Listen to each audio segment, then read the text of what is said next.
For centuries, the story of Christianity has been told in a way that feels complete, neat, orderly, divinely guided. But beneath the surface lies a history written not only by apostles and saints, but by emperors, politicians, and men with power to shape what the world would believe. Few moments in history reveal this hidden side more than the Council of Nicaea, a gathering that forever changed the course of faith, truth, and civilization. Imagine an empire in chaos. The Roman world was fracturing, and the Emperor Constantine, once a pagan general, was desperate for unity. Across his vast empire, Christianity was growing, but it was divided from within. Some Christians believed Jesus was divine from the very beginning, eternal and equal to God. Others saw him as human, chosen by God, but not God himself. These were not small theological details. They were explosive ideas tearing the early church apart. By 325 AD, Constantine decided he needed a single truth, not for holiness, but for control. So he summoned bishops from all corners of the empire to a city called Nicaea, near what is now Iznik, Turkey. What happened there would determine the version of Christianity that survived and what was silenced forever. Many imagine the Council of Nicaea as a calm, holy gathering guided by divine inspiration. The reality was far more political. Over 300 bishops, priests, and theologians filled the halls, arguing, shouting, even accusing one another of blasphemy. At the center of the storm stood two men, Arius, a priest from Alexandria who taught that Jesus, the Son, was created by God the Father, and Athanasius, who insisted the Son was eternal, equal, and of the same essence as the Father. The debates grew fierce. Letters from the time described tempers flaring, voices rising, and an emperor who had no patience for division. Constantine, though newly converted to Christianity, still wore the robes of a Roman ruler. He wanted peace, and peace required one belief, one God, one empire, one truth. When the council ended, a creed had been written, the Nicene Creed. It declared that Jesus Christ was begotten, not made, being of one substance with the Father. This statement, simple on the surface, condemned Arius and anyone who believed otherwise. The creed became the cornerstone of what we now call Orthodox Christianity. But it also marked the beginning of something darker, the erasure of alternative Christian voices. Before Nicaea, Christianity was not one church, but many. In Egypt, in Syria, in Asia Minor, there were Christians who followed different gospels, who emphasized wisdom, divine knowledge, and the inner connection with God, rather than obedience to doctrine. Some of these groups, like the Gnostics, believed that true faith came from inner revelation, not from church authority. Others saw Jesus not as a divine being to be worshipped, but as a master teacher revealing hidden truths. After Nicaea, these movements were branded heresies. Their books were burned, their followers hunted, their names erased from official records. The Council of Nicaea did not simply define who Jesus was, it defined who he could not be. It turned a spiritual movement into an institution, and from that institution, a hierarchy was born. Constantine, the emperor who presided over it all, walked away victorious. The same man who once killed rivals and offered sacrifices to Roman gods now called himself the protector of the Christian faith. He commissioned churches, ordered the destruction of pagan temples, and distributed the new creed across his empire.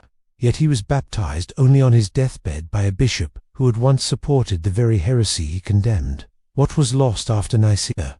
That question haunts historians to this day. The official records describe the triumph of unity and orthodoxy, but in the shadows, countless texts disappeared. The Gospel of Thomas, the Gospel of Mary Magdalene, and others that spoke of personal revelation and inner divinity were buried, hidden, or destroyed. When the Nag Hammadi library was discovered in 1945 in Egypt, it revealed fragments of the Christianity that existed before Nicaea, a faith less about control and more about discovery. It is hard to imagine how different the world might have been if those voices had survived. Christianity might have been a faith of mystery and diversity rather than conformity and dogma. The image of Christ might have remained fluid, open to interpretation. But at Nicaea, the boundaries were drawn, and from then on, belief became law. Over the next decades, emperors and bishops used that law to silence dissent. Councils were held again and again to refine the correct belief. The Bible, which had once existed in many forms and collections, was standardized. Dozens of books that early Christians had once revered were excluded. It was in that they were false. It was that they didn't fit the version of truth the empire needed. The Roman Empire may have fallen, but its church survived, and it carried with it the legacy of Nicaea, the idea that truth must be protected by power, and power justified by divine truth. For over 1,000 years, that idea shaped kings, wars, and nations. But beneath the surface, the forbidden history still whispered. Hidden manuscripts, secret sects, and silent monks preserved what they could. They kept alive a memory of a Christianity that once spoke of freedom rather than fear, knowledge rather than obedience. And yet, the question remains, was the Council of Nicaea the triumph of faith, or its corruption? Did Constantine unite Christianity, or capture it for the empire? As centuries passed, the lines between politics and faith blurred beyond recognition. And the story of how it all began, the story of how one meeting decided the shape of Western belief, was buried under layers of myth, power, and silence. After Nicaea, the Christian world would never be the same. The creed had been written, but the controversy was far from over.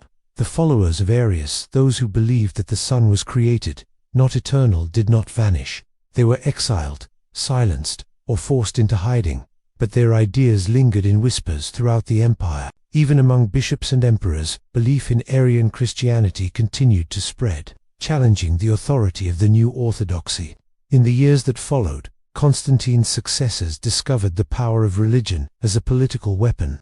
Faith could unify an empire, but it could also be used to control the people who lived within it. The line between spiritual truth and imperial command began to disappear. Churches were no longer just places of worship, they became instruments of authority. By the 4th and 5th centuries, Christianity had transformed from a persecuted movement of humble believers into the official religion of the Roman Empire. The same empire that once executed Christians now executed heretics. The very faith that had preached peace and forgiveness was now used to justify violence in the name of truth. The suppression of forbidden texts intensified. The writings of early Christian thinkers who had dared to question official doctrine were labeled heretical. Libraries that contained the old teachings were destroyed, their knowledge lost to time. Monks were ordered to copy only the approved scriptures, creating the first version of the Bible as we know it. The Council of Nicaea had opened the door to this process. By defining what was true, it also defined what must be forgotten. Entire branches of early Christian thought were cut away. The Gospel of Mary, which spoke of a woman disciple who understood Christ more deeply than the others, was erased from history. The Gospel of Philip, which described Jesus as a bringer of divine knowledge, not merely a sacrifice for sin, was buried. The Gospel of Thomas, filled with mysterious sayings of Jesus that invited the reader to find truth within themselves, was declared dangerous. When the Nag Hammadi texts resurfaced in the 20th century, scholars were stunned. These writings painted a radically different picture of early Christianity, one filled with mysticism, self-knowledge, and divine potential. It was a version of faith that saw God not as distant and authoritarian, but as a spark of light within every human being. For centuries, that message had been silenced. But Nicaea's influence went beyond theology.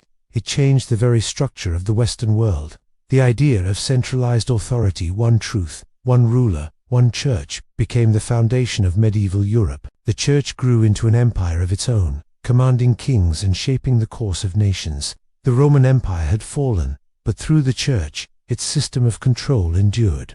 Throughout the Middle Ages, new councils were convened to refine, strengthen, and enforce doctrine. The Council of Constantinople, the Council of Ephesus, the Council of Chalcedon, each one narrowing the boundaries of acceptable belief, each one silencing those who thought differently. Dissenters were branded as heretics. The Cathars, the Bogomiles, the Templars, entire movements were crushed in the name of orthodoxy. The Inquisition was the inevitable result of this system. Born from a desire to protect truth, it became a machine of fear. Those who questioned the Church's authority were interrogated, tortured, or executed. The forbidden history of Christianity had become a forbidden present, and yet, not all was lost.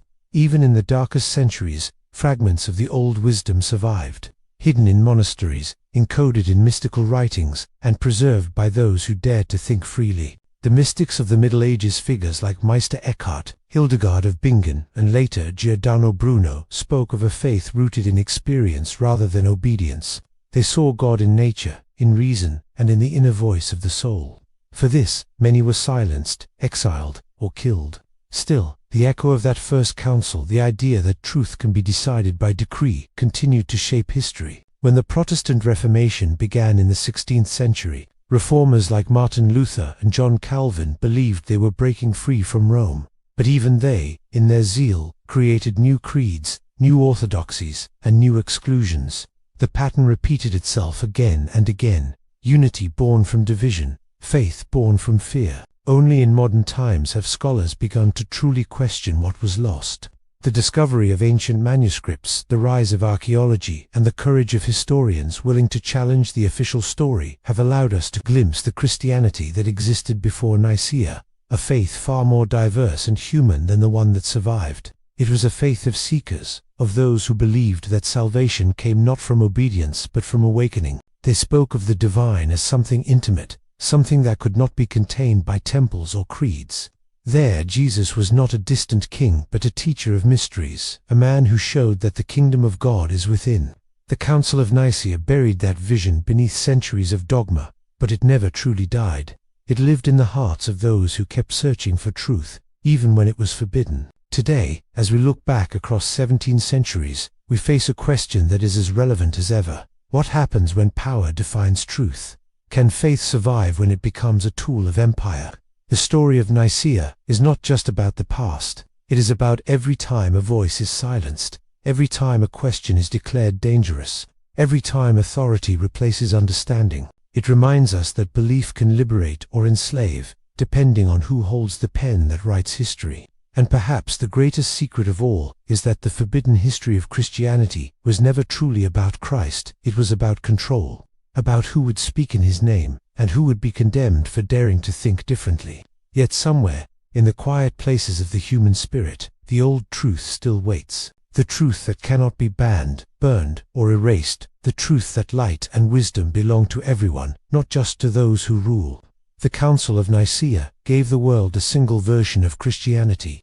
But beyond that version, hidden in forgotten texts and buried memories, lies the unbroken thread of a faith that defied empires. It is the faith of those who still believe that divine truth is not something to be dictated, but discovered. And in the end, perhaps the greatest revelation is this: the forbidden history of Christianity is not just history.